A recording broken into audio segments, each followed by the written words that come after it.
Hi, hello, and welcome back to yet another wrap-up. But before we go into all the books I read, let's go back to the beginning of the month when I said this. Now, as we know, my track records with TBR is like the worst. However, this month I'm gonna do it. Yeah. Let's just say I didn't read any of the books on my TBR, so they are automatically being bumped up to my May TBR in the hopes that I get to read a little more. I did not have the most reading intensive month, mostly because I was doing a lot of work on my master thesis. I did a lot of writing for that, so I'm gonna pat my own shoulder and be like, priorities. But I still read 11 books, so who am I trying to kid here? But anyway, let's just jump straight into all the books I read in April and get that month done and over with. These are the physical books I read, okay? The rest was on Kindle. I really don't care much. But this was actually good. Like, this is probably the amount of books I read in physical form on a regular month. I'm kind of proud of myself. Of course, as every month, I'm hoping that the next one will get better, but chances are slim to none. I'm just gonna start out with my favorites of the month because that's what I'm doing now. Because I did have multiple 5-star reads this month, and I want to talk about them first because why not? So I'm going to talk about these two books. These are book 3 and book 4 in the Natural series. Essentially, we have teenagers who are joining the FBI because they are somehow super smart, and they are working on cold murder cases together. Like, there's 5 teenagers, there's a romantic subplot that's not too much, that's also not too much drama. I'm in heaven with these books. My personal favorite in the entire series was probably All In. This one was just so much fun. In case you can't tell, it's kind of about gambling in Vegas. And as always, our teenagers have a case to solve. This was so much fun. I'm not gonna go into depth and tell you what this one is about, but if you are kind of into mysteries just a little bit, or you want something that will get you out of a reading slump, this is it. Okay, these books are so fast-paced, and you are completely absorbed into this story. So if you're not in a reading mood right now, maybe pick up the Natural series. Start with the first book, that one is a quick read, and then go on and read this one. And then after you've read All In, you will have to immediately go into Bad Blood because there is a cliffhanger, okay? I'm just saying this as a public service announcement. Cliffhanger alert. You want the last book. This one was also like a 4.75 stars, so it was really good. The reason why I deducted 1/4 of a star was because I was so terrified. There is a novella in this, okay? The book isn't actually this thick. There is a 100-page novella in the back of this, and I didn't realize this. So the whole time I was like, well, this can't be the end. And then it actually was the end, and I was like, well, okay, that was a weird feeling in my head, but I loved the book nonetheless. Throughout this entire series, we have a case that continues through all the books in the background. Usually they solve like one case per book, but in this one,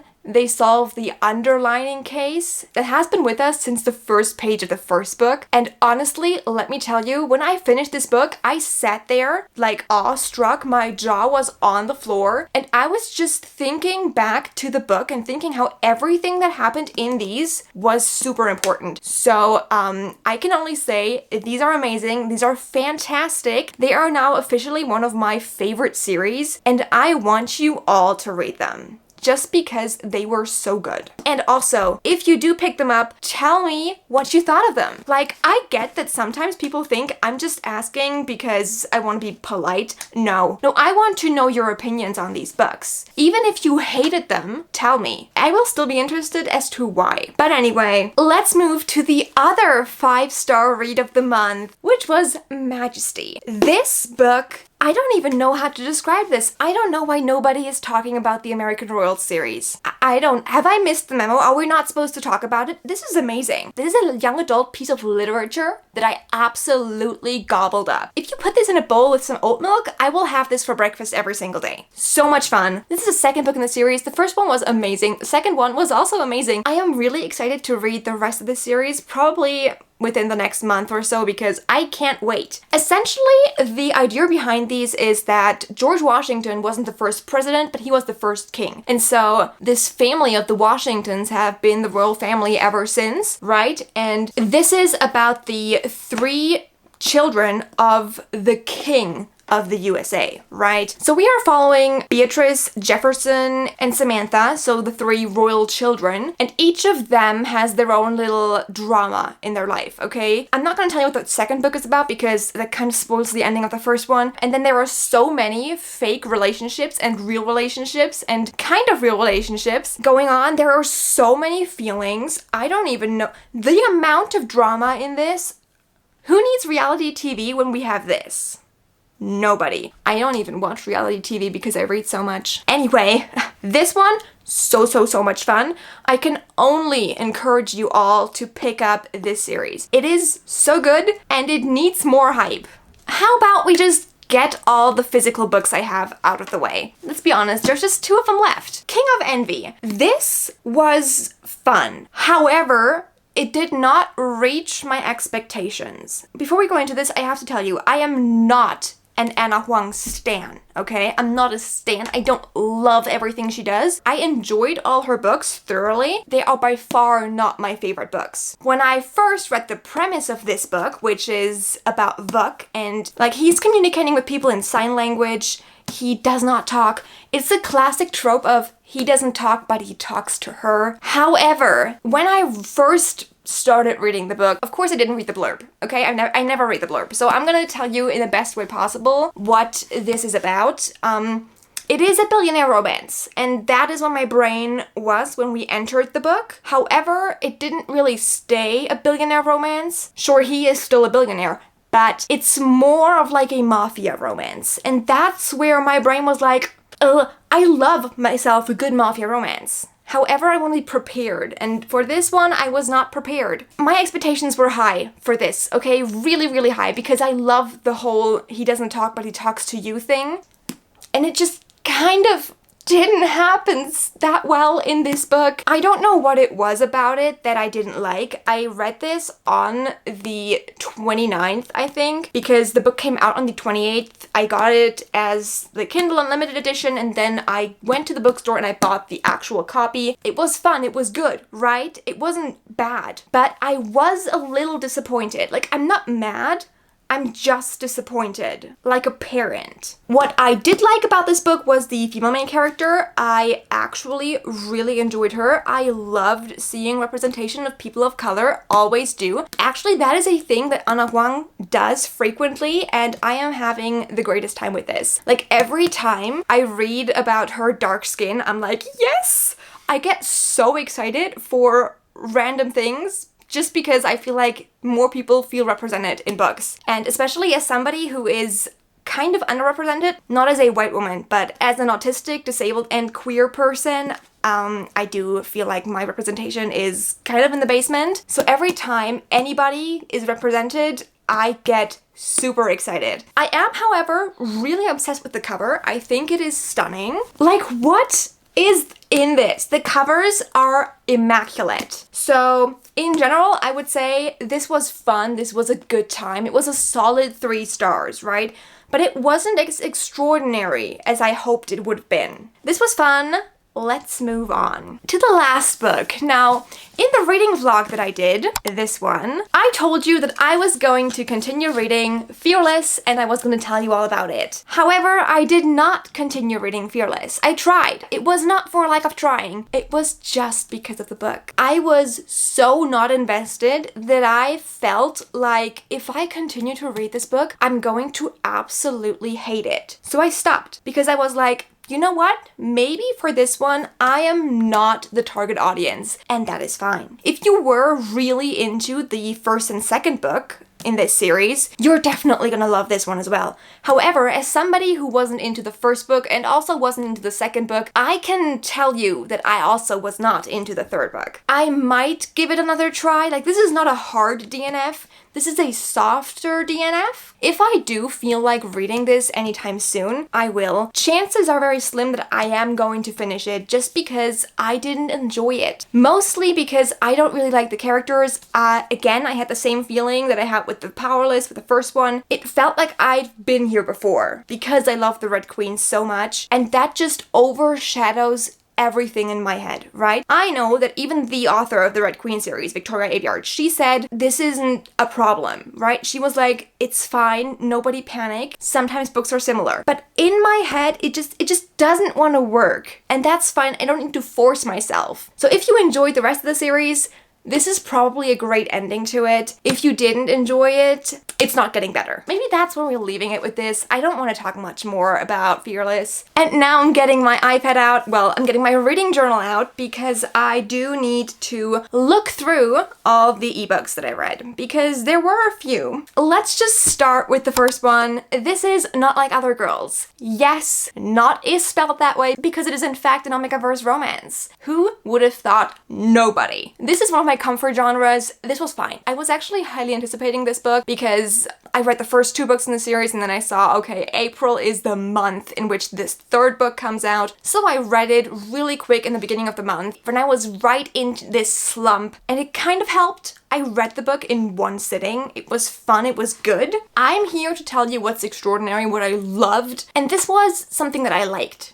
It was fun. It was good. It wasn't everything though. So for this one, you are following the female main character and the 5 guys, I don't know anymore, okay? These Omegaverse romances are always also like a little bit of a reverse harem, so you have a pack in the end of like 5 or 6 people. In this one, she's like the girlfriend of this famous guy, and the guys are his bodyguards, but also her bodyguards. It's a thing. It's cute. I liked it. It was comfortable, cozy, like these romances always are. The good thing about romances like this is that there isn't much drama, right? Reality is not important in these, okay? You're just here for the vibes, and the vibes are fun. The next 2 books I read were these. This is Connor's Claim and Riordan's Revenge. First of all, I couldn't look at the 3rd book in that series and not think of Rick Riordan. Not that it mattered much, because I actually don't remember these books at all. Like, I need to look them up again. I'm aware that these are dark romances. Okay, so this is the 2nd book, right? Connor's Claim. This is kind of like a little bit of a mafia enforcer meets mayor's daughter. This is like also hardcore stalking romance. Actually, if you have problem areas, this is probably something where I would read the content warnings and be like, if this is something you don't like, don't read it. What I don't like is that this series is called the Body Count series. Not my favorite title ever.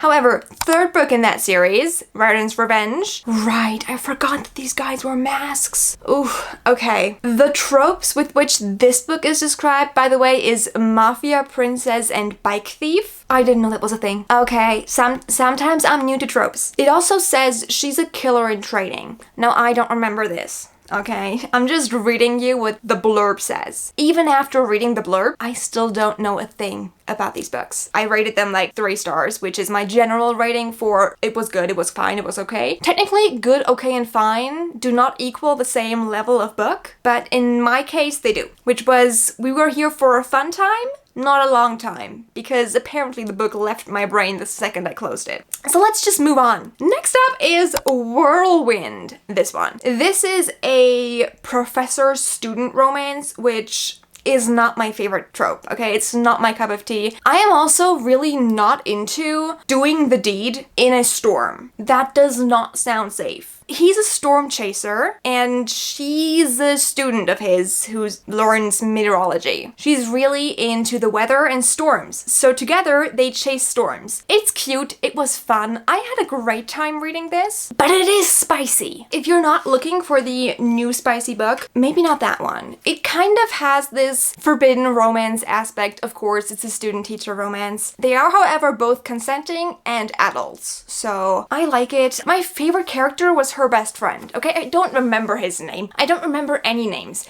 I don't even remember the names of my friends on good days. I'm sorry about that, but names are not my cup of tea. But anyway, I read it. It was fun. I especially loved, again, representation, that we had a curvy female main character. Loved it. So good to see other body types represented. Right. Then another romance I read was On Guard. I told you in the reading vlog that I did as well, but I'm gonna tell you about it again.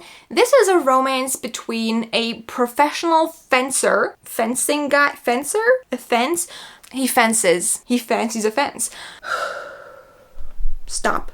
Anyway, dude who fences, right? He was at the Olympics. He won a gold medal. He's on the US team. However, he gets suspended because he hit somebody in the face because they were being homophobic. You deserve it at that point. However, he then joins a movie set where she is the female main character and she's a struggling artist. She's like America's sweetheart, blonde bombshell. She doesn't want to be that. So she takes the role of Robin Hood, but the female version of Robin Hood, and she rolls with it, but she needs somebody to fence with her, so that's this guy. He's training her to fence, but he's also in the movie as a character. This was fun. It was a cute romance. I don't know why this series, and specifically this author, is not more known to people. This was fun. This was a great time. Like, the first book made me pick up knitting again because our main character was a knitter. This book made me think that maybe fencing and owning a sword would be fun. Not that that's the first time I was thinking that I might need to buy a sword at some point, but that's a completely different thing in my head, okay? Decor is important to me, in case you could not tell. But anyway, this was a fun book. It was a cute romance, and I had a good time. I also read The Brood, which was also a very fun book. Let me explain. I read the first 2 books in that series at some point. I started reading the 3rd one and I think I didn't like the tropes in it. I don't know if it was cheating or whatever it was. It wasn't the most fun, okay? It was an enormous age gap as far as I remember. I'm gonna have to look it up again. Our male main character, Wilder, right? He lives secluded on this farm, I think. Of course it's a farm. And he agrees to let the daughter of his best friend stay with him. And of course they fall in love. What else are we expecting? For some reason, the blurb doesn't tell me much about the book. And the fact that I read it almost 2.5 weeks ago also doesn't tell me much about the book, which also shows that even if I read less books, I still don't remember them. I think I read this when I was on the train to my parents' house and I just needed a break from my brain. So that's what I did. I think it was fun. Alright, I liked it. Not that it was incredible and the best thing I ever read. Right. We all know it wasn't. But it was fun and I had a good time. So I think that's where I'm gonna leave that one. And with that, we are already at the last book for today, people. I'm kind of proud of myself that I made it this far. So the last book I read was a very anticipated release of mine, Sawyer. If you don't know, Sawyer by Jessica Peterson is the 3rd book in the Lucky River Ranch series. First book is Cash, then it's Wyatt, and now the 3rd one is Sawyer. It's about these brothers. I think there's 5 brothers. What I do remember is that this is a very fun and very good cowboy romance. I was very excited for this, and I sat there waiting. The day it came out, I downloaded it on my Kindle and I immediately read it as soon as it came out. Well, in this one, we are following a divorced single mom and a single dad who had a night of fun a little while ago. However, they didn't really know who they were. So when she moves into the same small town that he lives in, and his sister-in-law kind of sets them up to start having play dates for the kids, of course their romance kind of blooms. And this one is particularly fun because he's a good person. I feel like it should be a given, but especially with some of the books I read, they are actually not good people. But this guy, he's a sweetheart. He's a golden retriever, opens doors, walks on the outside of the sidewalk, right? He's a good person, he's a gentleman, and I loved that about him. And I loved that about the book. It was honestly one of my favorite books of the Kindle books that I read. It was so good, and I had a blast. So yeah, that was the last book that I read last month. Alright, and with that, we are done with the month of April. To be fair, this is one of my lower months in the sense of how much I read. 11 books is still a lot. 12 if you count the one that I DNF'd. So technically, this was still a good month. It could also mean that my month was actually going kind of good and that my mental health was getting kind of a little bit better, because usually reading is my coping mechanism for when things get tough. And I feel like this month I was doing better. Not just my brain, but also my actual health was doing a little better. Overall, I was doing better, and so I read less books. But it's fine because that's still a lot. Also, don't be discouraged if you read only 1 book this month. There is no such thing as only reading 1 book, okay? You read a book. Just pat yourself on your shoulder for that, alright? I don't care how much you read. If you're as crazy as me, I don't mind. But if you did read a book and you enjoyed it a lot, please be sure to comment it down below so that I can also read it and I can then be like, that's a fun book. If you enjoyed today's video, please leave a like and subscribe so that you don't miss the next one, and I will see you very, very soon. Have an awesome day. I will go back to reading now, because not only did this book come out on the 28th, but also this book, Taming the Heart. It's what I'm currently reading, and it's what I will go back to reading, because it's an age gap grumpy cowboy romance. I don't know who you're talking to. It's not me. I'm going back to reading. Bye!